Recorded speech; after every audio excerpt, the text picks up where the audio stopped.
Grand Prix goes to La Vita Bella Roberto Benigni.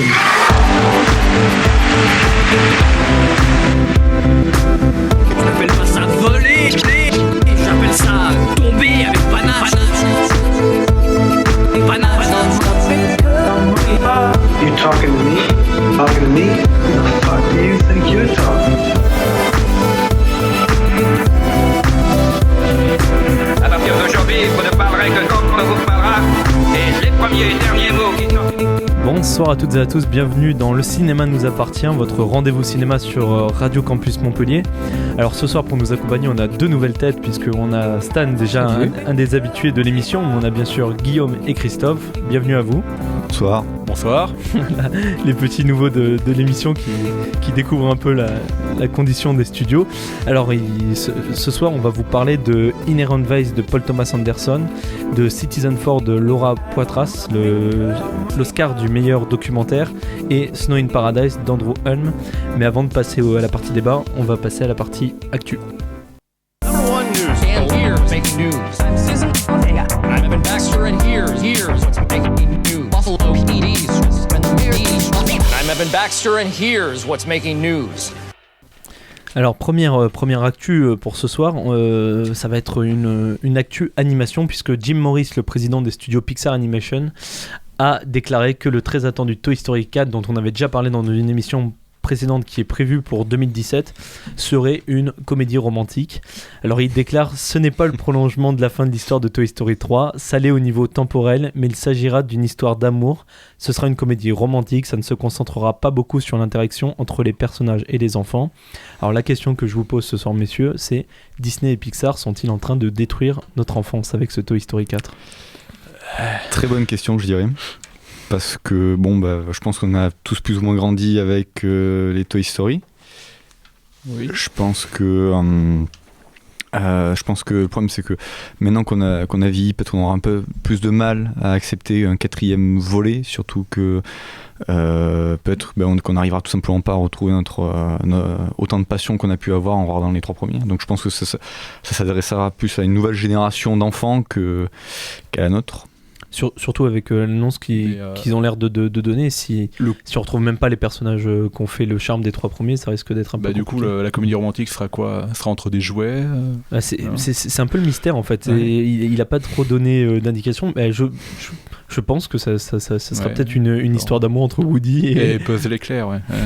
C'est pas mal. Je pensais bien un truc. Ça serait pas mal. C'est à la mode en plus. Peut-être pas Buzz l'éclair, mais peut-être une autre bergère ou une nouvelle. Non, sinon il tromperait la rousse. Donc ce serait le premier film d'animation avec des jouets qui se terminerait dans un drame urbain sans etc. Ce serait pas mal ça. C'est 50 Shades of Plastic quoi. J'y pensais, ouais. Stan, peut-être sur Toy Story, même si c'est peut-être pas ta spécialité Toy Story, si je me trompe pas. Non, je pense pas. Moi j'ai pas été voir les premiers, mais je ne pense pas que j'irai voir le quatrième après. Moi j'ai un problème en général avec les suites sans fin, si on peut dire. Ouais, surtout que Disney les cumule un petit peu ces derniers temps, j'ai l'impression. Je trouve qu'il y a une différence parce que si on parle, c'est sûr, des directs ou DVD avec Cendrillon 25 ou Blanche-Neige et les 28 cousins des 7 nains, oui, c'est sûr qu'il n'y a pas tellement d'intérêt. Là, peut-être qu'il y en a un si les mecs ont vraiment, si vraiment les responsables de ce film ont vraiment envie de faire un quatrième épisode et qu'ils ont encore des choses à dire. Pourquoi pas. Après, si vraiment c'est juste pour ça pue un peu le pognon quoi. Voilà, si ça pue le pognon, c'est juste parce que le 3 on peut continuer à faire quelque chose. Il y a encore des fans, les DVD se vendent très bien, les Blu-ray se vendent très bien, les diffusions télé ça marche. Donc pour le coup là, vaut mieux qu'ils fassent directement à la rigueur un téléfilm ou un machin comme ça qu'on veut passer à Noël qu'un film cinéma. Je pense que je trouve ça dommage parce qu'en plus la fin du troisième, je trouvais clôturer assez bien en fait une période. Enfin, on avait suivi Andy de sa plus tendre enfance jusqu'à l'université. Je trouvais que c'était une plutôt bonne fin. Alors mais c'est notre période à nous. Oui, bien sûr, mais bon. Aller montrer ça à un enfant de 7-8 ans qui ne sait pas ce que c'est l'université, qui ne comprend pas ce que nous on a pu traverser avec les âges. Non mais d'accord, mais c'est pas non plus la peine de recommencer. Oui, mais ça je suis tout à fait d'accord avec toi. Surtout qu'à la fin du 3, alors désolé pour ceux qui n'ont pas vu encore le 3. Comme moi. C'est vrai, t'as pas vu le 3 J'ai pas vu le 3. Ah merde. Bon alors, qu'est-ce que je fais ? Est-ce que j'en parle ? Est-ce que j'en parle pas ? Ouais, vas-y, c'est pas grave. les jouets sont confiés à un autre enfant hein, puisqu'ils n'appartiennent plus à Andy et donc du coup ça serait avec une autre héroïne entre guillemets bon après je sais vraiment pas ce qu'ils comptent en faire là-dessus mais ce serait quoi, ce serait un genre de comment on appelle ça, de reboot ou je sais pas, ou une préquelle. C'est quoi l'idée oui, une sorte de reboot c'est d'accord, ok. C'est ça, on recommence parce que maintenant il y a des nouveaux enfants donc on va leur parler d'autres choses, Facebook tout ça. Bref. Oh, Monsieur Prévost, voyons. C'est vrai qu'il y aura peut-être un côté multimédia comme ça. Je sais pas. Donc voilà pour ce Toy Story 4, on rappelle 2017 la sortie. On sera peut-être plus là en 2017. Parce qu'on aura déjà des enfants. Donc. Au moins, oui. Mais en tout cas, on aura sans doute des nouvelles très prochainement via les médias. Deuxième news, c'est le nouveau Spielberg initialement intitulé St. James Place, qui s'appellera finalement Bridge of Spies. Il a enfin trouvé un titre officiel. Film d'espionnage qui raconte comment l'avocat James Donovan est envoyé en terrain ennemi par la CIA pour négocier la libération d'un pilote de U2, pas le groupe de rock, l'avion, gardé prisonnier par les soviétiques. Un scénario coécrit par les frères Cohen, Tom Hanks en vedette et John Williams à la baguette. Alors, les frères Cohen en scénario, est-ce que ça apportera un côté peut-être plus comique que les derniers films de Spielberg, que moi personnellement je suis pas allé voir parce qu'ils m'ont pas attiré. Après, il reste quand même dans quelque chose de très connu. Tom Hanks en vedette et John Williams à la musique. Ouais, et puis bon, le sujet en lui-même, c'est toujours un peu, c'est les grandes histoires comme ça. Un peu entre Munich et Arrête-moi si tu peux, j'ai l'impression ça ressemble un peu à ça. Ben moi l'impression que tu me donnes, surtout en disant un peu la fiche technique, donc John Williams à la musique, Tom Hanks, etc., ça fait un peu réunion d'anciens quoi. Retour dans les années 80. Voilà, alors bon, je sais plus si je sais franchement, je sais pas si Tom Hanks a toujours la même cote de popularité aujourd'hui qu'il avait il y a 10-15 ans, à l'époque où il faisait Forrest Gump. Il a récupéré quand même ces derniers temps. Parce que l'année dernière il a fait Captain Phillips, ça. Oui.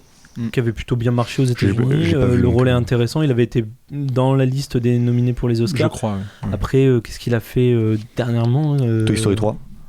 Ah oui. Je crois qu'il. Non mais il a fait Dans l'ombre de Marie, là, le film sur Mary Poppins aussi. Ah oui, pas vu.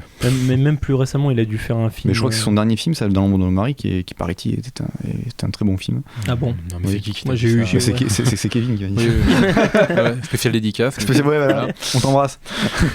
Moi j'ai eu des critiques plutôt inverses, mais c'est vrai que. Stan, sur Steven Spielberg, c'est quand même un des grands cinéastes de ces dernières années. Est-ce que là, ça...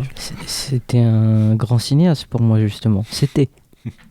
Et puis maintenant, ses premiers films peuvent être intéressants, certains en tout cas. Je pense que beaucoup de gens ont vu la liste de Schindler, qui peut être marquant, même L'Empire du Soleil, même si on peut le trouver long.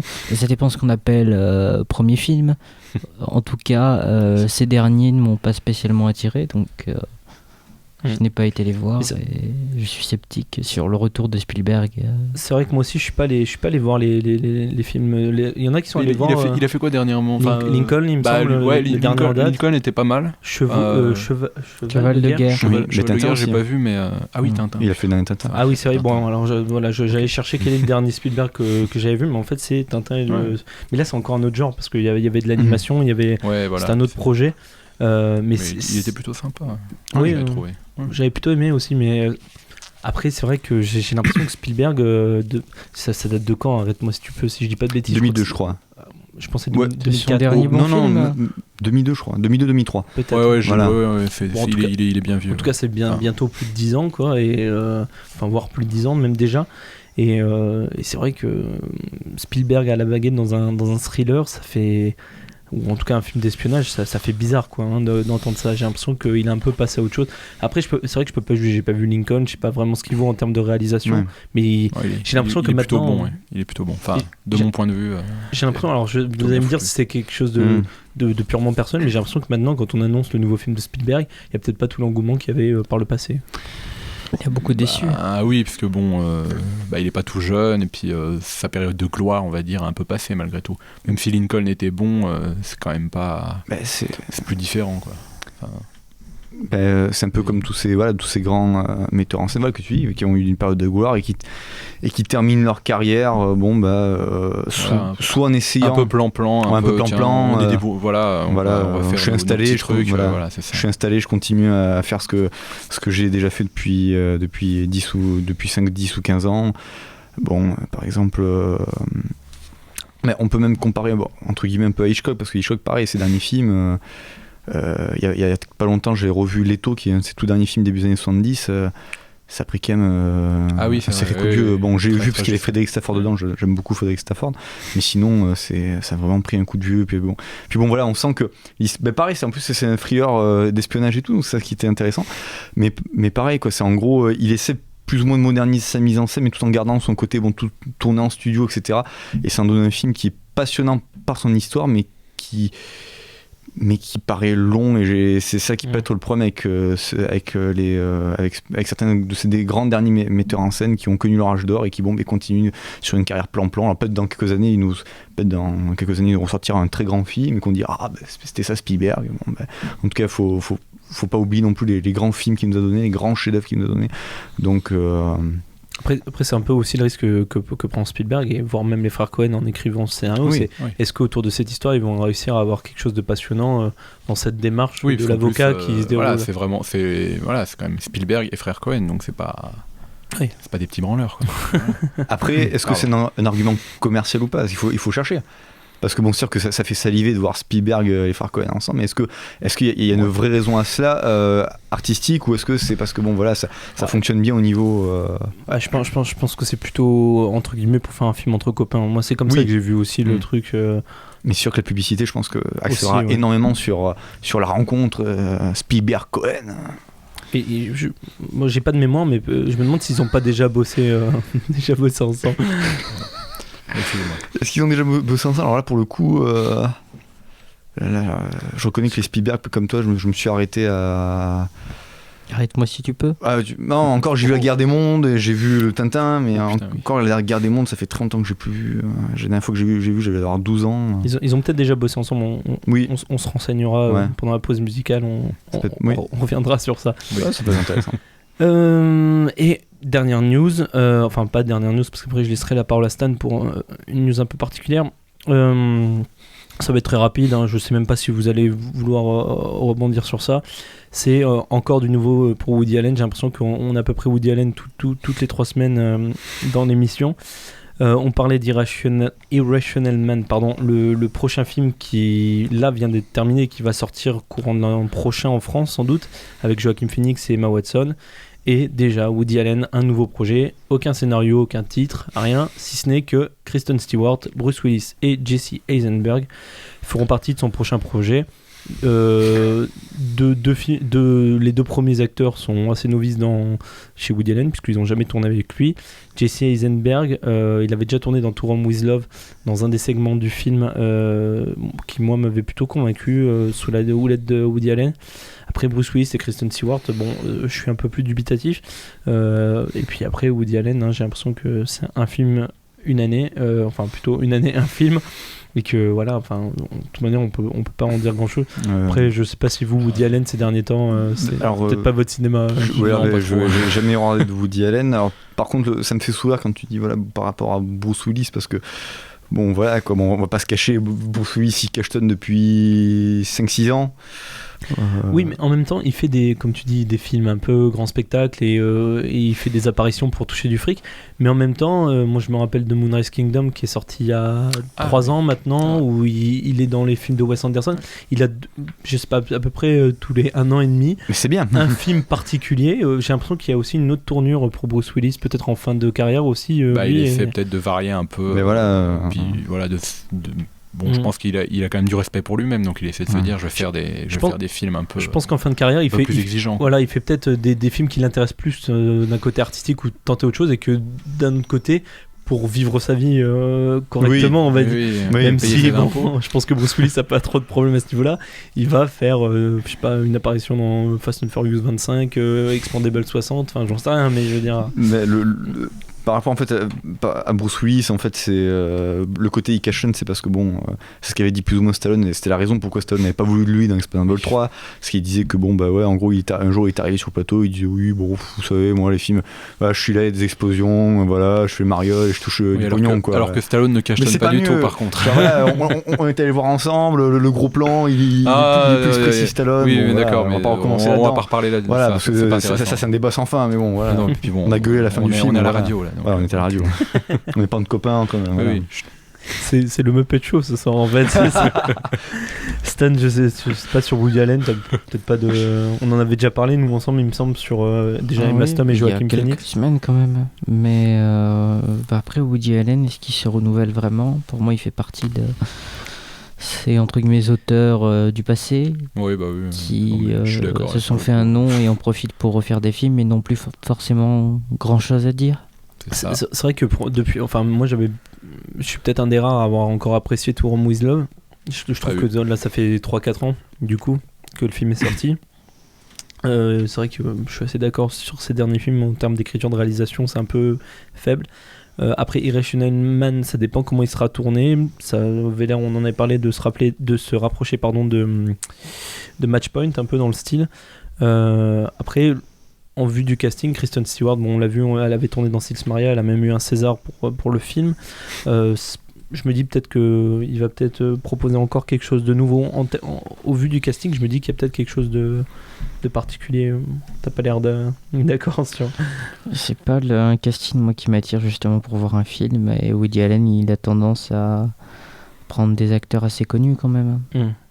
Si je pouvais juste dire un truc par rapport aux 3 news que ça nous donnait, c'est vrai que les 3 news là ça fait vraiment un peu news de vieux quoi, parce que là tout historique 4, c'est vrai, le retour de Spielberg, le retour de Woody Allen, ça fait vraiment les vieux, on n'est pas morts les gars. Mais on va peut-être pas lancer un débat ce soir là-dessus. Mais c'est intéressant non, mais dans le sens que c'est peut-être aussi révélateur que, on va pas se le cacher, beaucoup de personnes vont piocher dans ce qui a déjà été existé pour rappeler aux gens et les rappeler en salle d'une certaine manière sur certaines franchises. J'ai aimé ce film. Voilà. Ou, entre guillemets, il y a peut-être pas de véritable nouvelle génération qui arrive à enchaîner les films, ou en tout cas à avoir la confiance de certains studios, et du coup Spielberg, Woody Allen qui produit chaque année et qui nous servent des films, alors que je sais pas, on a peut-être des réalisateurs, ou peut-être que les jeunes réalisateurs sont peut-être plus consciencieux, peut-être plus précis, en sachant qu'ils sont pas encore ils prennent plus assis, leur quoi. temps, et du coup les Hollywood et les autres, la production en général, ils leur font pas trop confiance, donc du coup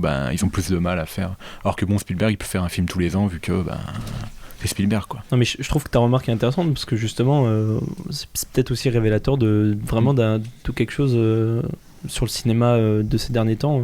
Je pense que tous ceux qui s'intéressent de près ou de loin on remarque qu'il y a quand même quelque chose d'assez répétitif dans ce qui fait l'affiche, on va dire entre guillemets. Donc voilà pour cette partie news. Stan, tu voulais juste revenir sur l'événement Pigments sur l'écran, c'est ça, sur grand écran, pardon, dans le cadre du mois du cinéma sur la fac Paul Valéry. Un événement assez exceptionnel, il me semble, c'est la première édition de ce festival. Oui. C'est la première fois qu'il y a un festival de cinéma organisé sur le campus, si je ne me trompe pas aussi. Il me semble aussi, en tout cas de cette ampleur-là, et par des étudiants, oui. Donc voilà, un rapide compte-rendu, puisque je sais que tu as eu l'occasion de pouvoir voir les films, ou même côtoyer les gens qui organisaient ça. Donc si tu pouvais en quelques minutes présenter comment s'est déroulé les premiers jours du festival. Je pense que pour l'instant ça a pas trop mal commencé. Hier à Jean Moulin, exactement mardi 10, de 14h30 à 16h30, il y avait une rencontre autour de la comédie Tudor Nicole de Stéphane Lafleur, et le soir le film était projeté au Diagonale avec un débat, et c'est assez intéressant parce qu'il y a pas mal de films québécois qui sortent et qui sont au-dessus de la moyenne. Comme quoi le Québec avec 8 millions d'habitants est plus performant que la France avec presque 70 millions. Et il y a encore quelques films intéressants. Je pense que Jasmine était à voir aujourd'hui. Et jeudi, il y a La Chambre verte classique de François Truffaut, avec de 10 à 12 heures une rencontre avec le chef décorateur. et quelques autres films par-ci par-là, et des courts-métrages aussi étudiants qui sont diffusés avec un vote du public mercredi, donc aujourd'hui et demain, de 11h à 18h, pour ceux qui veulent aller voter et voir des films faits par les étudiants à Paul Valéry. Ça sera peut-être intéressant de voir la rencontre avec le chef opérateur de Truffaut, s'il y en a qui ont eu l'occasion de... Décorateur. D'accord, chef décorateur de Truffaut. S'il y en a qui ont eu l'occasion d'y être, dans l'émission de la semaine prochaine, ce serait peut-être pas mal qu'on en reparle. Je pense que ça a toujours un intérêt de rencontrer des professionnels et de pouvoir peut-être en parler ensemble. Oui, même de lui ou des autres. Il y a le réalisateur aussi de Harwar, Marco Vince, qui vient aussi le soir. Et il y a quand même justement en ce moment pas mal de films, puisqu'il y a en même temps Persona de Bergman au Ciné-Club Jean Vigo. Donc voilà pour la partie news. On va faire une pause musicale avec une musique qu'on peut entendre dans la bande-annonce, dans la bande originale de Inherent Vice, le nouveau film de Paul Thomas Anderson. Ça s'appelle Simba, c'est une chanson de Les Baxter, et on se retrouve juste après pour parler du film. Voilà, sur ce rythme endiablé de Les Baxter, on va passer à la partie débat avec Inherent Vice. I like the way you die, boy. Rambo, he is a Freeman. If I don't shake your hand, What kind of doctor? I count 2 guns, nigga. Alors pour commencer cette partie débat, donc Inherent Vice, le nouveau film de Paul Thomas Anderson, 7e film du réalisateur, puisqu'il était resté avec The Master il y a 2 ans si je ne me trompe pas, film déjà avec Joaquin Phoenix qu'on retrouvera donc dans Inherent Vice. Alors Inherent Vice, qu'est-ce que c'est ? C'est un film tiré du livre de Thomas Pynchon. Ou Pynchon, je sais pas comment ça se prononce, je sais pas en fait s'il est français ou américain, donc c'est vrai que là à ce niveau-là je ne suis pas spécialiste. Donc je sais juste que c'est le premier livre de cet auteur qui est adapté à l'écran, et que c'est un auteur qui a comme réputation d'être plutôt compliqué à adapter. En fait, personne n'avait essayé en fait cet exercice auparavant. Paul Thomas Anderson est le premier. Alors pour rappeler rapidement le synopsis de l'histoire, enfin le synopsis du film, pardon, excusez-moi, pour Inherent Vice. Donc c'est un beau jour, le détective Doc Sportello, interprété par Joaquin Phoenix, reçoit la visite de son ex-petite amie, interprétée par Catherine Walterson. Celle-ci lui demande d'enquêter sur son amant, mania de l'immobilier, dont la femme semble comploter contre lui. Alors ce soir, je vais être hélas le seul à parler d'Inherent Vice, mais je me demande si c'est pas un peu révélateur aussi de l'engouement, ou en tout cas le contre-engouement qu'il y a eu autour de ce film, puisque voilà, personne n'a été vraiment attiré. Il n'y a pas eu trop de promos autour de ça non plus. Ça n'a pas été un film qui a sauté aux yeux des spectateurs. Enfin, je sais pas si vous avez vu de votre côté des... Je dirais qu'à titre personnel, si je suis pas allé le voir, c'est plus par manque d'organisation, on va dire. Mais après, moi je dis pourquoi pas. Enfin, voilà, après c'est pas... Je suis pas forcément représentatif de... Je veux dire, c'était peut-être pas un des films les plus attendus de 2015 pour beaucoup de personnes, c'est ça que je veux dire. Je pense pas, non, j'ai pas l'impression. Ouais, je suis assez d'accord pour le coup. Donc pour Inherent Vice, ça va être un peu compliqué, puisque là ça va être une chronique unique, on va dire. Alors que dire de ce film ? Tout d'abord que c'est un peu particulier, puisque on est dans une époque, les années 70, pleine période du psychédélisme. Alors on pourrait presque parler de film noir pour Inherent Vice, puisque on a bien sûr la personne du détective, du privé, comme on a pu avoir avec les films des années 30 à 50 américains. Alors voilà, là à défaut de boire du whisky, ce détective-là fume des joints à longueur de journée. Donc c'est un détective un peu particulier et très inscrit dans son temps. En termes de qualité, ça c'est peut-être ce que je mettrais en premier plan. Voilà, c'est un film qui arrive vraiment à adapter son univers à l'époque et entre guillemets au trip que vit son personnage, interprété par Joaquin Phoenix, qui au début est drôle. C'est vrai que le personnage est atypique, et puis le problème de ce film, c'est que très rapidement il s'installe une sorte de rythme beaucoup trop psychédélique en fait, et beaucoup trop lent, beaucoup trop pesant. On finit par ne plus rien suivre. La conclusion du film n'existe pas vraiment, alors qu'on partait sur une enquête qui finalement donne lieu à pas grand chose au final. Voilà, alors voilà, c'est un film psychédélique puisque voilà, ça part en trip total, mais du coup c'est peut-être l'objectif, c'est-à-dire que si tu pars du principe que le personnage est tout le temps, bon, j'ai pas vu le film, mais si tu pars du principe qu'il est tout le temps défoncé, stone, le film du coup et la mise en scène accompagne peut-être. Je sais pas. Non, bien sûr, non, mais c'est le cas, hein, dans tous les cas. De toute façon, les péripéties qui lui arrivent aussi sont liées à son état lié à la drogue. Donc, mais après, est-ce que ça justifie l'intérêt d'un film juste sous le prétexte de vivre la vie d'un drogué à travers l'écran? Je sais pas si ça justifie que faut voir comment c'est fait. Oui, voilà. Trainspotting le fait bien. Quand on n'a pas cette expérience, voilà, c'est bien de voir les films. C'est presque du documentaire. Ouais, on va s'y mettre pour shooter à mon coup. Après, pour Paul Thomas Anderson, moi personnellement j'avais vu que There Will Be Blood précédemment. Je sais que Christophe, toi tu as vu d'autres films, on en reparlera juste après.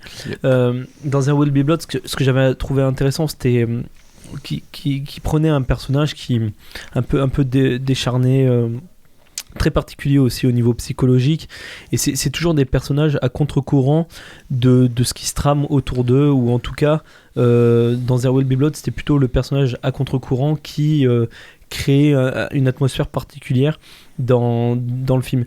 Là c'est le personnage bien sûr particulier interprété par Joaquin Phoenix, c'est aussi la drogue qui joue sur ça, et au final on a un film qui montre une époque des États-Unis aussi très paranoïaque autour dans une époque particulière, hein, entre les années 70 et 80 pour les États-Unis. Ça, on va dire que c'est pour le côté fun, on va dire, du film. Après le scénario en lui-même est beaucoup trop space à mon goût, en tout cas pour valoir vraiment quelque chose, et j'ai fini vraiment par m'embêter. En plus le film dure 2h30 et c'est assez long, quoi. Mais en général, tu aimes les films noirs, les films à enquête, films détectives? Moi j'adore les films avec Humphrey Bogart, ou même les films policiers ou thrillers. Mais là, je t'avoue qu'on est loin du... S'il a la base du thriller, il s'en détache totalement, ou en tout cas, il le parodie presque à certains moments, en fait. Le film noir américain est parodié sur certaines séquences, notamment avec le port en brume, l'histoire avec un cargo qui s'appelle le Croc d'Or, qui est indonésien, si je me trompe pas, qui deal de la drogue. Mais au final, comme je te dis, on finit par ne plus rien comprendre. Il y a tellement d'éléments, tellement de choses qui s'entrecoupent, et pourtant, au final c'est des thématiques qui te parlent, Mathieu. Comment? Pourtant c'est des thématiques qui te parlent. La drogue. Bon, j'étais pas au courant apparemment, mais... non plus. Mais par exemple en fait c'est Stan qui est stone et qui essaie de défendre un film qu'il a pas vu. Voilà, je pense qu'il c'est un coquin. C'est pour ça qu'il parle pas beaucoup. Mais voilà, c'est un coquin, hein. Non, mais je pense que ce que tu me dis, ça me fait un peu penser, par exemple, ce serait un peu con de les comparer, mais si par exemple si tu pouvais trouver par exemple un point de comparaison avec le film The Big Lebowski, qui pareil reprend un peu le même principe, qui est un peu une sorte de film noir. Ah, mais il y a une trame, réelle. Voilà, mais donc tu. La trame ça m'y fait penser à la manière comme tu en parles, c'est pour ça. Donc il y a le côté drôle, il y a le côté ironique des frères Coen dans The Big Lebowski, et il y a quand même un point de chute, c'est-à-dire qu'à la fin de The Big Lebowski, si je me trompe pas, on arrive quand même à avoir une résolution, quelque chose. Oui, là vraiment c'est le flou total. On sait pas qui est paranoïaque de qui est un... Enfin vraiment c'est très compliqué. Il y a des personnages assez caricaturaux, genre Josh Brolin. Oui, mais là c'est... Le Grand Sommeil, c'est incompréhensible. Je serais incapable de vous dire ce qui se passe, et même à la fin du film c'est incompréhensible. Mais à la fin c'est pareil, hein, j'avais rien... Enfin il n'y a pas vraiment de scénario en fait. Oui. Non mais paraît-il que c'est plutôt un enchaînement de situations cocasses, etc. Mais sinon pareil, je serais incapable de dire ce qui s'est passé à la fin du Grand Sommeil. J'ai regardé ça et je fais ah bon, c'est terminé. Voilà, donc c'est sûr que c'est aussi un genre, je pense, le film noir qui qui a quelque part sa spécificité pour ça, savoir que on cherche éperdument à comprendre quels sont les liens entre les séquences, quels sont les liens entre les personnages et pourquoi on en arrive à une fin pareille. Alors bon, je peux comprendre aussi que ça peut énerver, et si en plus selon toi tu trouves le film pas bon, alors je pense que ça n'a pas dû t'aider en plus pour faire cet effort de recherche de comprendre l'intrigue. Non mais je peux comprendre, et je suis pas je suis pas foncièrement contre les fins ouvertes ou les fins incompréhensibles d'une certaine manière, hein. Mais comment dire, j'ai l'impression que de toute façon on l'a dit, hein, et même vous l'avez compris puisque vous m'en avez fait la remarque, c'est un film qui est construit autour de la drogue, et en fait le film est construit entre comment dire, les souvenirs de Joaquin Phoenix, donc je sais plus comment il s'appelle, Doc Sportello, qui par le retour de son ex, par la drogue, revit des moments de sa vie, et tout ça se mélange à l'enquête, ou en tout cas il y a des flashbacks, on va dire, qui s'intègrent sans vraiment spécialement intégrer non plus, et donc il y a ce côté un peu vraiment tête planant, ou ce côté on profite de la vie, où on se rappelle avec une vision mélancolique de ce qu'on a connu. Et en même temps, il y a un côté très dur et presque grotesque, hein, le personnage justement de Josh Brolin, qui aurait pu faire rire. Pour moi, je le trouve totalement raté. Il m'a agacé tout au long du film. Le personnage d'Owen Wilson aussi pourrait être intéressant. Il y a d'ailleurs une référence. On peut dire que quand même Paul Thomas Anderson nous donne quelques plans assez agréables. Il y a une reconstitution de la scène, le tableau, qui est à l'écran, qui est plutôt bien faite, plutôt intéressante. Pareil, on voit quand Joaquin Phoenix va dans un club de striptease, ou en tout cas un club assez étrange, il y a aussi de très belles séquences. Et en même temps, voilà, comme je dis, sur la longueur, ça tient pas la route. Moi j'aimerais t'entendre, Christophe, sur The Master, puisqu'il me semble que tu l'avais vu, et on avait déjà là aussi un personnage assez isolé, avec un scénario qui était peut-être qui se suivait pas en fait, non? Moi j'ai pas vu The Master, alors le scénario effectivement c'était plutôt, l'histoire était plutôt suivable entre guillemets, dans le sens où comprenait, mais c'était plus au niveau de la mise en scène que ça jouait, du fait que c'est un personnage voilà, qui avait fait la guerre, voilà, qui était un peu fou, et visiblement, je crois si je me souviens bien, parce que je l'ai vu il y a un moment, le film, il était déjà un peu fou avant, et en gros ce côté un peu bancal, un peu aussi la façon qu'il avait de se déplacer, il était un peu comment pourrait-on dire ça, comme un pantin, non? Ouais, voilà, c'est ça, un peu un pantin désarticulé. Très bien et du coup la mise en scène suivait un peu en faisant en suivant le personnage comme ça, pareil, un peu bancal. En gros, le film à la base a été vendu sur le comme quoi c'était les débuts de la scientologie, parce qu'en fait The Master, c'est Philip Seymour Hoffman, oui, c'est le bon nom. Et en gros, c'est l'incarnation du maître de la scientologie. Voilà. Et en gros, le film t'avait été vendu comme ça, mais en vrai, ça parlait plus d'un personnage qui était complètement paumé que de l'histoire de la scientologie, qui était à peine effleurée du doigt, quoi. Voilà, mais dans les thèmes, on a un peu ça aussi, hein. J'ai l'impression que dans Inherent Vice, tous les personnages sont un peu paumés, et notamment à cause de la drogue. Et c'est vrai qu'au final, ça paume aussi un peu le spectateur. Et c'est pour ça que moi c'est une mise en abîme. Alors. Après, je veux dire, ça ne reste que mon avis. C'est pour ça que je trouve ça un peu dommage qu'on n'ait pas pu avoir d'autres avis pour voir si vraiment il y avait que moi qui était passé à côté de ce film. Problème de coordination. Mais voilà, moi je suis totalement passé à côté de ce film, et je trouve que même en termes de réalisation, enfin moi j'ai été bluffé par certains plans et certaines séquences de There Will Be Blood. Moi là c'est le seul et unique que j'ai vu avant Inherent Vice, maintenant du coup, de Paul Thomas Anderson, et c'est vrai que j'ai pas retrouvé quelque chose d'aussi puissant que dans ce film-là, à travers Inherent Vice. Voilà, le seul point positif, à la limite, voilà, on a écouté les morceaux. Il y a une vraie ambiance années 70 à travers les morceaux, les costumes qui sont assez sympas. Et j'ai beaucoup aimé, j'ai trouvé qu'elle avait beaucoup de charme, la Catherine Waterston qui joue la petite amie de Joaquin Phoenix dans le film. Ça, tu te fais déplacer pour rien, moi. Bon, j'ai vu une jolie fille. Ouais, voilà, c'est déjà bien. On dirait que ça n'arrive jamais à Montpellier, vu comme tu l'annonces là.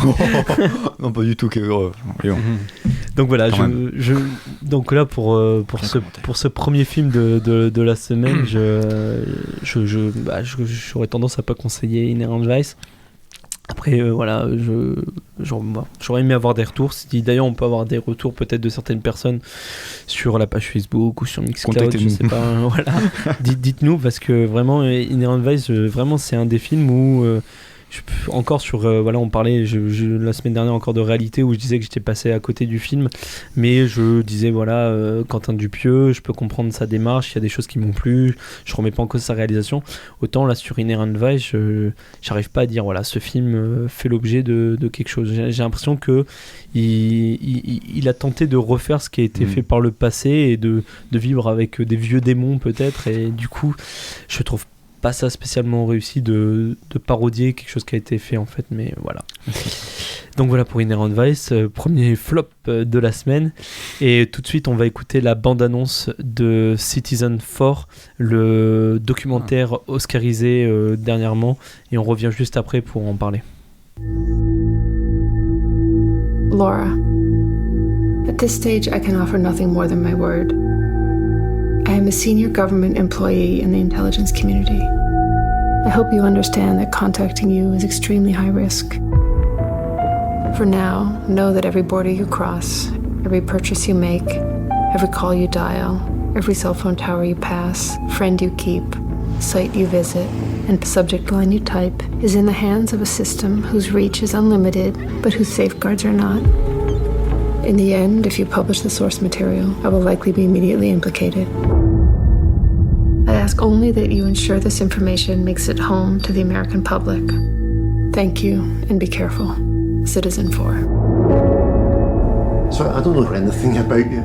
Okay, I work for... Sorry, I don't know your name. Oh, sorry. My name is Edward Snowden. I go by Ed.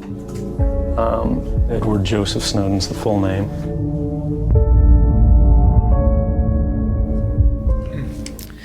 Voilà, c'était la bande-annonce de Citizenfour, le film de Laura Poitras, réalisatrice américaine qui donc réalise un film qui a donc été oscarisé dernièrement meilleur Oscar du meilleur documentaire. Oui. Et c'est un film qui clôt une trilogie documentaire post-11 septembre et dont le dernier film parlait de la prison de Guantanamo, si je dis pas de bêtises. C'est ça. Donc Citizenfour, pour ceux qui ne sauraient absolument pas de quoi parle ce film, alors tout simplement, tout le monde a entendu parler de Edward Snowden, l'ex analyste, pas agent, voilà, ouais. Analyste qui travaillait pour la NSA, qui est venu rencontrer Glenn Greenwald, qui était un journaliste du Guardian, et Laura Poitras, pour leur dire qu'ils avaient des révélations et en gros qu'ils voulaient que ces informations soient gérées par ces deux personnes.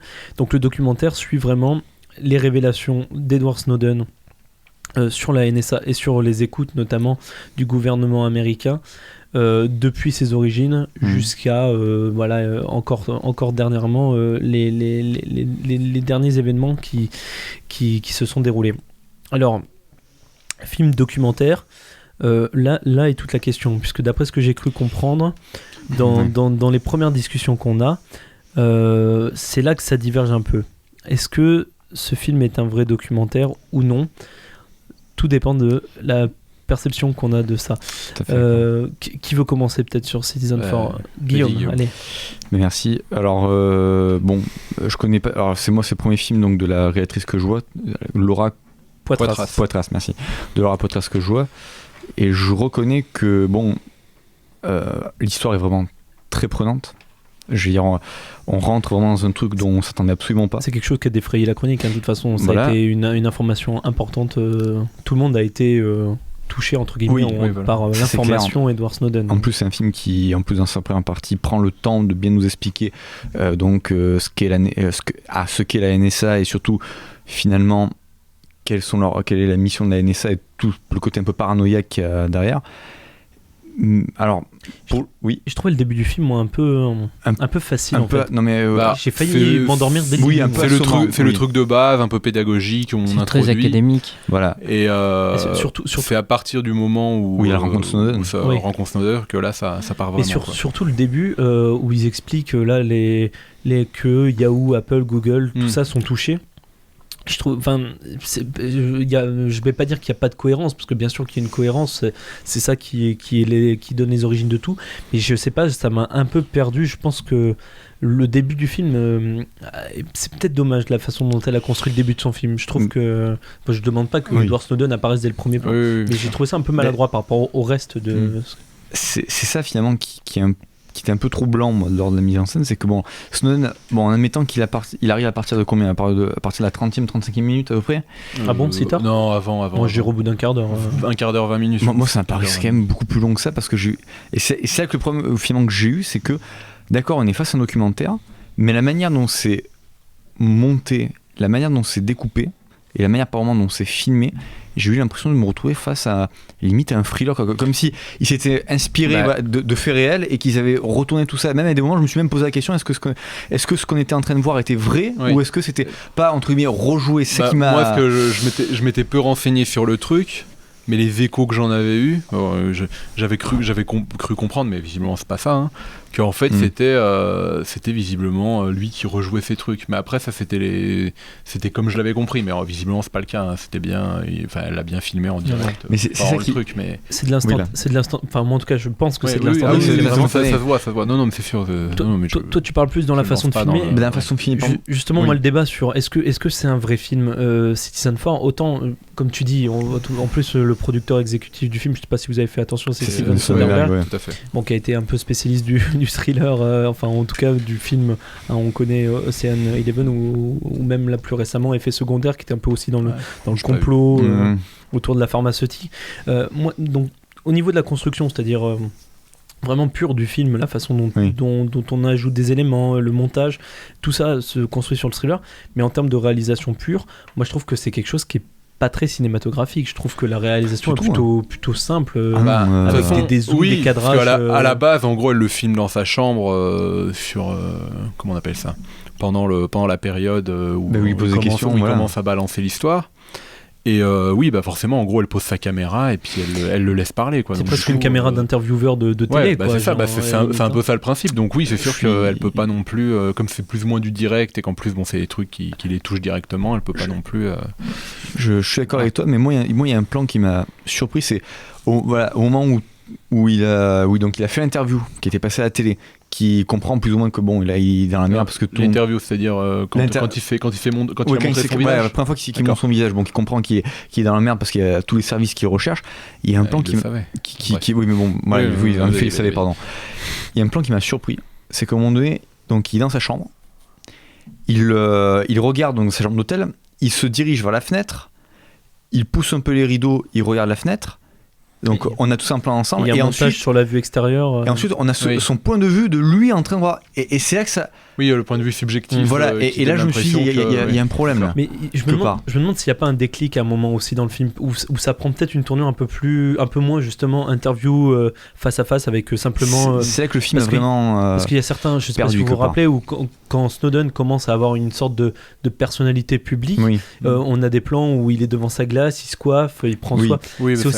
Ça, j'aimerais aussi qu'on revienne sur ça, sur l'aspect. Starification que part. Non, mais non. Qu'est-ce que cherche Edward Snowden quand il se coiffe à la fin, vous avez peut-être pas compris, c'est qu'en fait c'est juste que c'est pour s'il se rase, s'il se coiffe, c'est pour passer incognito, pour passer incognito, voilà. C'est ça. Un peu quand même. Mais si, moi c'est ce qui m'a dérangé tout le long du film, c'est que j'ai l'impression que dans ses intentions, Edward Snowden ou aussi, moi je pense que c'est pas anodin si la réalisatrice fait ça, Laura Poitras.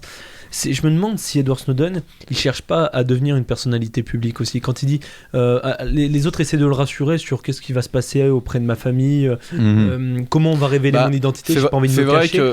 C'est vrai que toujours posé la question à un moment, donc si on part du principe que c'est du direct, à un moment il prend des nouvelles, c'est au début, c'est au tout début, c'est quand il a pas encore montré son visage. Il prend des nouvelles de sa copine. Ah oui.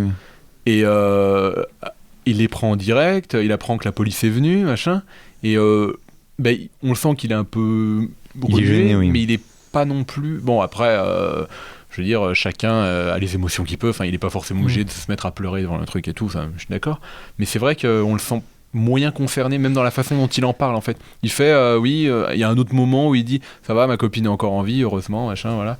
Et je sais pas, après, c'est peut-être le personnage qui est comme ça, voilà. On n'est pas obligé d'être tous méditerranéens à faire plein de gestes et à parler très fort. Tu parles de qui, là ? Personne. Je dirais pas que Edward Snowden est quelqu'un de manipulateur, mais je me demande si vraiment il essaie pas de se créer une personnalité publique. Il essaie, il l'a fait. Mais dans un but vraiment de... Oui. Peut-être même des fois pour se protéger, en se disant que peut-être d'avoir une personnalité publique et d'être médiatiquement... ça peut lui amener à être mieux protégé. Alors que si t'es anonyme, les gars ils t'assassinent. Mais je me demande s'il n'y a pas une véritable recherche. D'avoir un ego surdimensionné et qui n'a pas fait ça pour moi pour des idéaux, mais pour devenir célèbre. Ça c'est un autre débat. Après, ça c'est un autre débat dans le sens où même les grands hommes entre guillemets, genre Nelson Mandela, Martin Luther King, tous les gens comme ça, c'est que t'as forcément un ego, parce qu'à partir du moment où même ta propre vie tu t'en fous, ça veut dire que vraiment t'as un melon pas possible. Voilà, un melon pas possible parce que... mais je suis assez d'accord avec ça, même si je pense que quand même il y a quand même une recherche avant tout. Je pense qu'il a vraiment été impliqué par ce qui s'est passé, et je pense qu'il a peut-être été même dégoûté par ce qui s'est passé auprès de NSA. Pendant des années il a fortement collaboré avec eux et il les a bien aidés. Bien sûr, mais je suis assez d'accord sur... Moi c'est un peu l'idée que j'essayais d'exprimer, et je suis assez d'accord avec toi. Je pense qu'il a essayé de se créer un nom, Edward Snowden, en fait. De toute façon on n'est pas dupe, on en avait parlé dans des news. On a Oliver Stone qui va sans doute reprendre son histoire en fiction, etc. Donc c'est vrai qu'il y a cette question d'ego, et je sais pas après si c'est vraiment une volonté de la réalisatrice ou alors si ça s'est fait, mais j'ai l'impression qu'elle le montre assez, ça, qu'il y a un personnage Edward Snowden qui se crée à ce moment-là. Moi personnellement je trouve qu'il y avait quand même de la starification quelque part. Dans le sens que c'est pas le nom bien utilisé, je suis d'accord, mais dans le sens que on nous le montre quand même à la fin du film. Bon, parce que quand je suis rentré chez moi, j'ai un peu réfléchi par rapport à ça. C'est vrai qu'on nous le héroïse énormément. Alors, dans un sens, c'est logique, parce que oui, en effet, il a fait quand même éclater un scandale. Mais comme l'a dit Stan, c'est vrai qu'on nous explique, même si on nous explique un peu au début, là où il bossait pour la NSA, etc., à aucun moment on nous dit, alors à moins que j'étais vraiment trop fatigué, à aucun moment j'ai le souvenir qu'on nous dit exactement pourquoi il a voulu à un moment donné tout abandonner et dénoncer. Sur la base de la liberté d'expression et la liberté individuelle, en fait. Je pense que c'est sur le long terme. Après, c'est pas là-dessus que je le critiquerais, dans le sens où, en plus, c'est pas une décision forcément facile à prendre. Ah tiens, je vais m'exposer, je vais être pourchassé partout dans le monde. Voilà, c'est quand même pas super simple. Donc après, c'est pas forcément là-dessus que je le critiquerais, quoi. Mais c'est vrai que, comme je dis, c'est l'aspect un peu de la starification qui m'a un peu gêné, quoi. Parce que quelque part, on nous montre qu'il est quand même, ça m'a l'air d'être quand même un garçon un peu humble, qui fait vraiment ça parce qu'il veut dénoncer quelque chose, parce qu'il se rend compte quelque chose d'affreux qui est derrière tout ça. Mais non, je pense qu'il y a une vraie part de conviction politique, sûr et certain, et d'idées. Moi je suis plus sceptique, je pense plutôt aux collabos pendant la guerre qui retournaient leur veste à la Libération. Pendant des années il a participé à ce qu'a fait la NSA et il les a bien aidés. Oui, mais il était un de leurs tenants. Et puis au bout d'un moment, allez, hop, je change. Mais cette année, la nuance en politique, c'est difficile. Oui, mais bon, s'il se rend compte à un moment donné que voilà, entre guillemets, il, sans partir sur un principe manichéen, à un moment donné, qui se rend compte qu'on va dire de tout l'engrenage dans lequel il travaille et que ça met en cause certaines de ses convictions. Je le savais dès le début. Mais au départ, alors moi j'ai suivi l'histoire. Cette histoire d'écoute. Au départ, le mec c'est un informaticien en fait qui bosse pour le privé, qui démarche et qui après NSA, et sous-traite. Alors déjà que les services secrets, que les services secrets sous-traitent avec le privé. Bon ça voilà, hein, c'est une question qui se pose. Mais du coup ça part là-dessus. Donc après ça veut pas dire qu'il a forcément. Puis bon, les collabos pendant la guerre, d'accord, mais Bref, je non, caricature je veux pas volontairement partir- je veux pas partir pour avec poser ça, des avec questions. toi, voilà. C'est non, mais c'est quand même un mot très fort et en plus c'est pas forcément je pense la bonne ça manque comparaison, voilà. Ça manque de subtilité. Ça je suis tout à fait d'accord. C'est pas justement une question de subtilité, Oui. c'est une question qu'il faut Provocateur. faire voir une réalité que pendant des années, peut-être que les premières semaines il ne s'en est pas rendu compte, mais toutes les infos qu'il a accumulées, il a mis un certain temps, et quand il a fait ça, il comprenait ce qu'il faisait à mon avis. C'est quelqu'un qui a l'air d'être très intelligent de ce point de vue-là. Ah oui, certainement. Donc il y a quand même une étape, quelque chose qui se passe. Moi, c'est ça qui m'a beaucoup dérangé dans le film, c'est que, en fait, après que le journaliste du Guardian fasse un travail fou et tout, ça, c'est plutôt bien montré.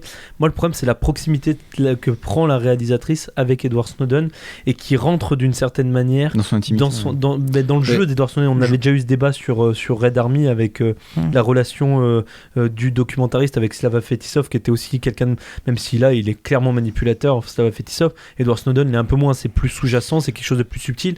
J'ai l'impression que la proximité de Laura Poitras par rapport à Edward Snowden, ça, voilà, comme tu dis, ça l'élève sur une sorte de piédestal, une starification, et c'est pour ça que quand quelqu'un disait à la fin du débat auquel on était allé, c'est quand même incroyable que ça tape autant entre guillemets, hein, bon, je paraphrase ce que disait la personne, que ça tape autant sur le gouvernement américain et qu'en même temps il puisse avoir l'Oscar du meilleur documentaire. Mais c'est pas moi je pense que c'est pour ça en fait, dans cette idée là, c'est pour ça qu'il a eu l'Oscar, c'est parce que justement il y a le côté starification, voilà. Et il y a le côté le film a un peu monté comme un thriller, donc du coup je pense que c'est pour ça qu'il a eu l'Oscar. Je sais pas qui était concurrent à côté de lui, mais je pense que c'est pour ça. Il y avait Wim Wenders déjà avec le film sur le sel de la terre, Salgado, donc qui était peut-être un film plus artistique largement. Pas peut-être plus artistique, mais on a affaire à un film académique plus artistique.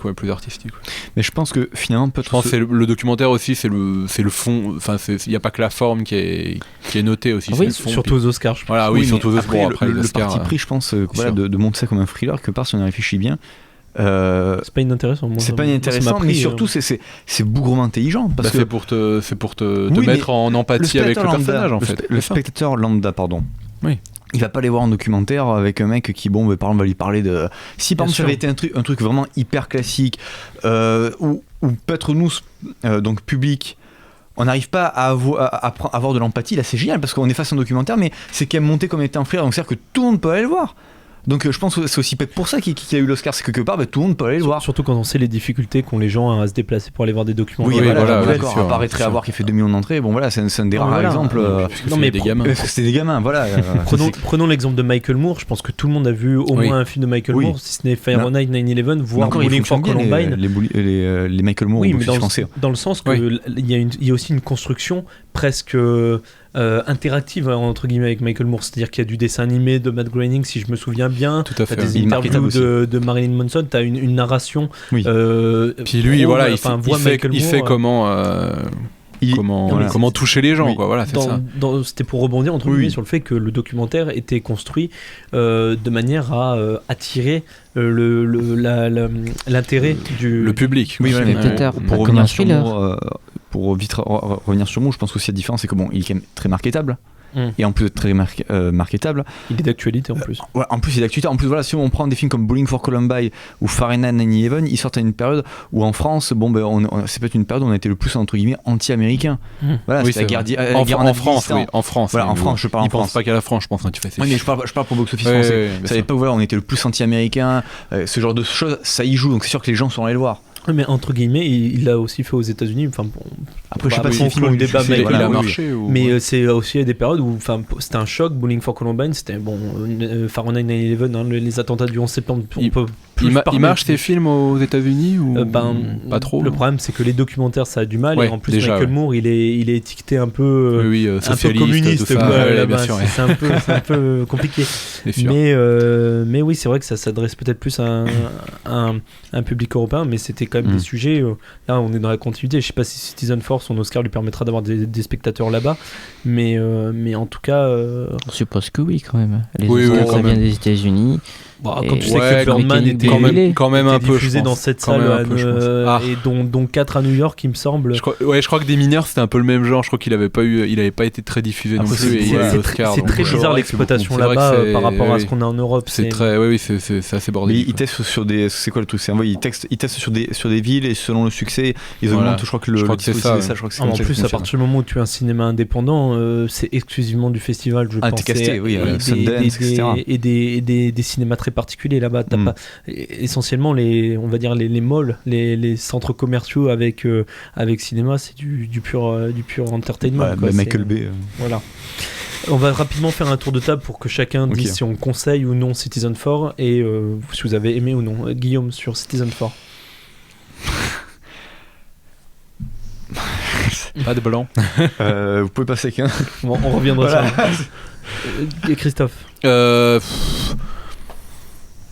le conseillerais pour le côté, on va dire, pédagogique, que j'avoue que après c'était une affaire que je connaissais pas très bien, donc du coup ça m'a appris des choses, on va dire. Après, j'ai relativement bien aimé. C'est pas extraordinaire non plus, mais j'ai plutôt bien aimé, donc oui, je le conseillerais, oui. Après. Stan. Sans façon. Ok. Je le trouve assez académique. Pour moi, il n'est pas pédagogique dans la mesure où il explique trop bêtement. Il prend le spectateur pour un imbécile. C'est pour ça. Et t'as quand même besoin de savoir quand tu regardes, surtout un truc comme ça, t'as besoin de savoir. On peut pas te balancer comme ça. Bah ouais. Alors c'est lui, Edward Snowden. Voilà. Allez. Moi, je t'avoue que j'ai appris des trucs parce que je connaissais pratiquement pas l'affaire, enfin très peu l'affaire. Donc du coup voilà. Mais après, oui, c'est sûr que d'accord, il est académique. Ça, je ne. Moi aussi, je connaissais peu l'affaire, mais il y a pas mal de choses sur lesquelles il revient régulièrement au niveau des infos. Entre guillemets de base, sachant que quand on va voir ce film, en tout cas moi et un certain nombre, je pense, on avait déjà pas mal d'éléments et on est déçu parce que finalement ce documentaire, par sa forme, il ressemble à énormément d'autres. Ce qui le distingue entre guillemets, c'est le côté thriller, justement en fiction, et qui pour moi ne prend pas. J'ai eu pas mal de peine à rentrer de ce côté-là. Sachant que aussi le côté starification me gênait. Ça me pose aussi la question, parce que si le personnage fait entre guillemets une action morale, est-ce qu'il l'est pour autant si il le fait justement pour être connu ou pour de mauvaises raisons? Peut-être qu'il aurait fallu que le documentaire s'oriente plus vers là-dessus, peut-être, du coup, pour toi. Guillaume, donc sur le film. Je pense que je rejoins en partie Christophe dans le sens que oui, je conseille si vous voulez, je le conseille si vous ne connaissez pas l'histoire Snowden et que vous trouvez ça vraiment très intéressant. Après, si vraiment vous voulez, si vous avez vraiment envie d'y aller parce que vous pensez que ça va vraiment encore rentrer beaucoup plus loin là-dedans, que ça, je pense que là pour le coup je ne le conseillerais pas. Donc je sais ça fait très Joker mais bon j'arrive pas. Pardon. Bon, entre deux, on va dire. Voilà, entre deux. Pour ma part, moi, je le conseille à condition de ne pas tomber dans le piège Edward Snowden et le côté starification. Voilà. Je trouve que, entre guillemets, la construction n'est pas inintéressante. Elle est plutôt ludique pour parler de cette affaire Edward Snowden. Le sujet est de toute façon intéressant. On sait que ça va donner lieu à aussi un film de fiction. Voilà, on a de toute façon on a exposé ce qui pouvait être dérangeant. Je pense qu'il faut y aller moi, contrairement à ce que tu dis, je pense qu'il faut avoir une petite base au moins sur l'affaire Edward Snowden, savoir de quoi ça touche, qui sont les personnes impliquées, et vraiment avoir un vrai regard et pouvoir prendre ses distances par rapport à aussi ce que c'est de nous amener, vers quoi essaie de nous amener Edward Snowden, et peut-être aussi un droit de recherche par la suite sur d'autres points de vue, des articles qui ont dû être faits sur l'affaire des écoutes de la NSA. Donc voilà pour Citizen 4, on veut dire que ça partage, enfin Christophe et moi on est plutôt bon, peut-être pas conquis, mais ça reste regardable, et je pense que c'est assez sympa d'aller le voir au cinéma en plus. C'est plus compliqué pour Guillaume, et c'est voire tout à fait compliqué pour Stan. L'original. Donc voilà pour Citizen 4. Bon, on va dire que je pense que ça restera le film de la semaine, puisqu'on va passer à Snow Paradise, dont on va écouter la bande-annonce, et apparemment Christophe et Guillaume ont des choses à dire dessus. On va d'abord écouter la bande-annonce, on revient juste après.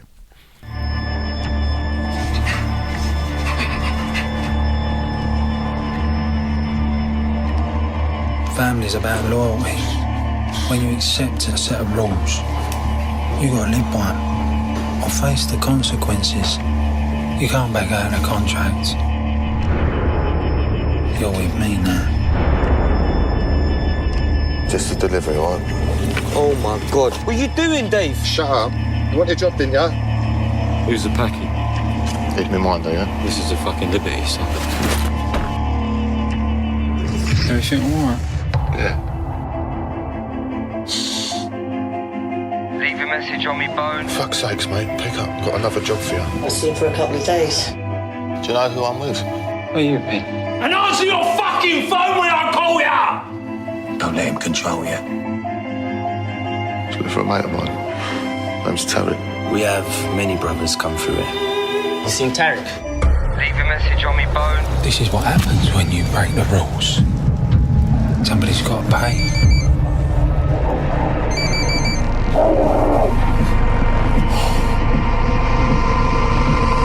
You want in? This is in. It is!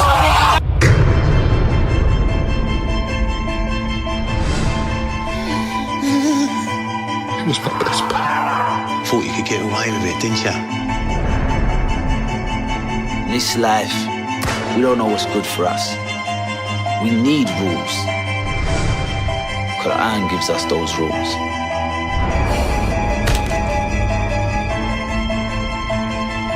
There is no God. There is no devil. There's just me.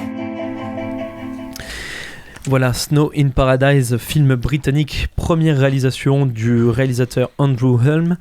Alors, il était présenté à Cannes dans la catégorie Un certain regard. Pour résumer rapidement le synopsis, Dave est un petit délinquant qui mène sa vie entre drogue et violence dans l'East End de Londres. Lorsque ses agissements entraînent la mort de Tariq, son meilleur ennemi, Dave est terrassé pour la première fois par la honte et les remords. Alors qu'il commence à faire la paix avec lui-même, son passé de criminel revient le remettre à l'épreuve. Film dont on a entendu parler à Cannes, parce que bien sûr dès qu'il y a un film un peu violent à Cannes, ça a un retentissement. Violent, ouais, bon on peut dire ça, oui. Moi comme j'ai pas vu le film, je peux pas témoigner. Oui. Est-ce qu'on peut parler de film choc pour Snow in Paradise, ou est-ce que c'est beaucoup trop déjà? Film choc, oui, mais pas dans le sens positif. Alors d'abord j'aurais juste parlé par rapport, quand on est allé voir le film, on était 3 dans la salle. Il y avait donc le Savoyard et moi-même. Christophe. Christophe, voilà, et une dame âgée. La dame âgée a dû partir avant la fin du film. On s'est retrouvés tous les deux. Le film durait 1h48. Bon, on peut le dire, on s'est emmerdé comme des rats, quoi. Ah oui. Dans le sens que, au début, alors, je sais pas du tout ce que c'était. Moi, je me suis dit, tout le coup, ça serait une petite série B bien sympa. Sauf que, passé les 20 premières minutes, il n'y a plus rien. Il n'y a absolument... En termes scénaristiques, tu parles? Non, pas tellement... Si, mais ce n'est pas intéressant. Il n'y a rien qui est intéressant dans ce film. Il est fait de faire genre, il fait un montage pas achronologique. Achronologique, oui, ça se dit achronologique. Oui, c'est plus ou moins ça. Voilà, où en gros, il y a des moments où on part, machin, et on revient sur des scènes, machin. Mais le truc, c'est que c'est fait de telle façon que... ça passe du vent, quoi. Voilà, c'est ça. Puis en plus, on va pas parler des acteurs qui sont tous plus mauvais. Mais non, justement... Le méchant du film est interprété par un sous Christopher Walken, sous Sean Penn. Aucune expression, il est juste là, il a juste une barbichette qui est beaucoup plus charismatique que lui. Chaque fois qu'on le voyait, on était pliés en deux, mais au moins si voilà. Le mec c'est censé être le méchant, voilà, donc c'est l'oncle du héros, je crois. Et en gros, le gars il est là, mais enfin il est pas là, quoi. Il est rien, il est là et tout. Je vais te tuer et tout, mais non. Il n'y a rien qui passe. Et en termes de réalisation, il n'y a pas des choses intéressantes. C'était mal cadré. En gros, on voit que c'est le gars qui essaie de faire un truc genre ouais, moi je suis un rebelle, je filme un peu naturaliste, mais en même temps je fais des trucs un peu dingues, je décadre et tout machin. Oh là là, oui. Mais bon, le truc c'est que non, pas du tout, quoi. C'est juste de la. Surtout que. La branlette, quoi. Ouais, voilà, c'est de la branlette, mais surtout que le plus drôle, à un moment donné, il y a une scène dans un bar. Oui. Ça il faut en parler. C'est une scène à retenir de ce film. Il y a une scène dans un bar, alors un bar de bourgeois et tout, de hipster, pardon, voilà. Il est bourré, il arrive, le mec il fait mais pourquoi tu t'en... Ouais, mais il commence à taper sur un mec. Ouais, moi je suis un prolo, moi je suis pas un putain de bourgeois comme nous, voilà. Vous pourrissez notre quartier et tout, machin, voilà. Ça devient ridicule. On est là, mais à la rigueur, quitte à en parler de manière beaucoup plus simple et beaucoup plus subtile, pas arriver en mode grosse couille. Puis en plus, le montage épileptique, la musique à fond derrière. La technologie, c'est boum boum boum. C'était vraiment, c'était horrible quoi. Enfin, bref. Arrêtons les hostilités. Je pensais pas avoir une présentation aussi autant couleur, on va dire, de ce film. Ça me donne presque envie d'aller le voir maintenant. Ah mais allez-y. Bon alors. Sans nous, parce que non, il retombe pas les mêmes. Pas conseil. Si vous voulez vous marrer un bon coup, non, même pas. Allez-y. Non, mais même sinon, pas. Non, mais a posteriori, on en rigole, mais quand on était dedans, on souffrait. C'était merdi. Si vous savez rien faire samedi, restez chez vous, regardez une ancienne série B, les bootleggers, Gator, tout ce que vous voulez, mais n'allez pas aller voir cette merde. Voilà, sans déconner, n'y allez pas. Voilà. Bon, je pense que vous avez déjà vos premiers flops de l'année 2015. Oui, moi j'en ai plus, mais celui-là, alors le cul vissé sur la chaise. En 10 ans de cinéphile, j'avais vu une merde pareille. Moi. Je plus sois mon camarade. D'accord. Bon bah voilà, Snow in Paradise, pas du tout apprécié par Guillaume et Christophe. Donc on va faire un récapitulatif rapide. Inherent Vice. Donc pour moi je suis passé totalement à côté du film de Paul Thomas Anderson, j'ai pas du tout apprécié. Je trouve qu'il n'apporte rien en termes de réalisation ni de nouveautés scénaristiques ou d'expérience cinématographique. Citizen 4, on est plus partagé, mais ça reste quand même le film de la semaine, un documentaire intéressant sur Edward Snowden que en tout cas moi personnellement je conseille quand même d'aller jeter un coup d'œil, et Snow in Paradise apparemment une daube. Oh, une bonne daube bien farcie, vraiment la bonne daube là. Alors peut-être pas de l'année, mais au moins de la semaine. D'accord. Donc Snow in Paradise, pas conseillé du tout. Et donc voilà, après cette partie débat, on passe à la partie conseil. Alors soit vous écoutez mes conseils, soit vous vous barrez tout de suite. C'est un très mauvais marché. Non, on devrait au moins l'écouter. Premier conseil de la semaine, c'est le mardi 17 mars pour les Montpelliérains, projection au Diagonale à 17h45 du film Bienvenue à Gattaca de Andrew Niccol. J'irai peut-être faire un tour parce que moi personnellement j'avais pas trop apprécié Bienvenue à Gattaca. Ah bon.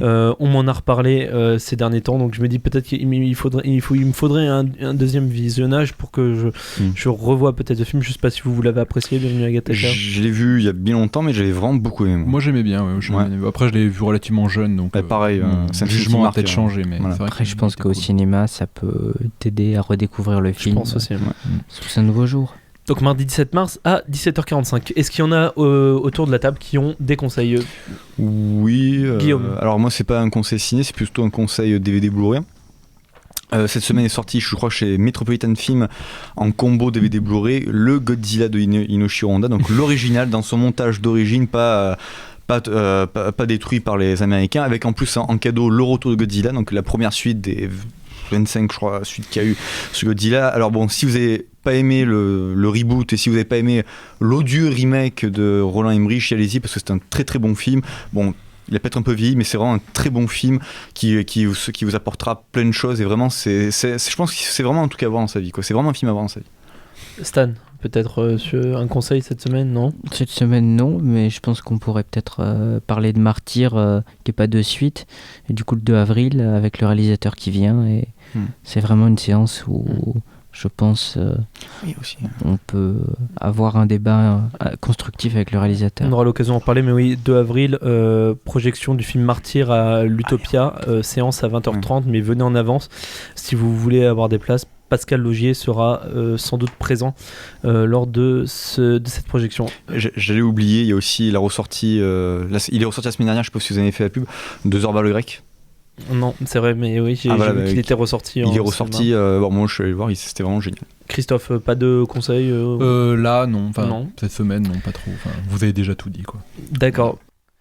D'accord, on va terminer donc sur ce dernier mot. Juste pour vous remercier d'être venus tous les trois pour parler de ces films autour de la table. Merci à vous derrière votre ordi, votre radio, de nous suivre sur Mixcloud, YouTube, iTunes Et Facebook, vous êtes de plus en plus nombreux et ça nous fait vraiment plaisir. Dès la semaine prochaine, on retrouve nos horaires habituels puisque on va être le mercredi à 20h. Donc comme chaque semaine, la programmation avait été un peu perturbée ces derniers temps, mais on est de retour mercredi. Voilà, on va se quitter avec Nine Inch Nails Ghost 3, un morceau qu'on peut entendre dans Citizen 4, le documentaire dont on a parlé. Voilà, d'ici là, portez-vous bien et bonne soirée, à mercredi prochain. À la prochaine. À la prochaine, au revoir.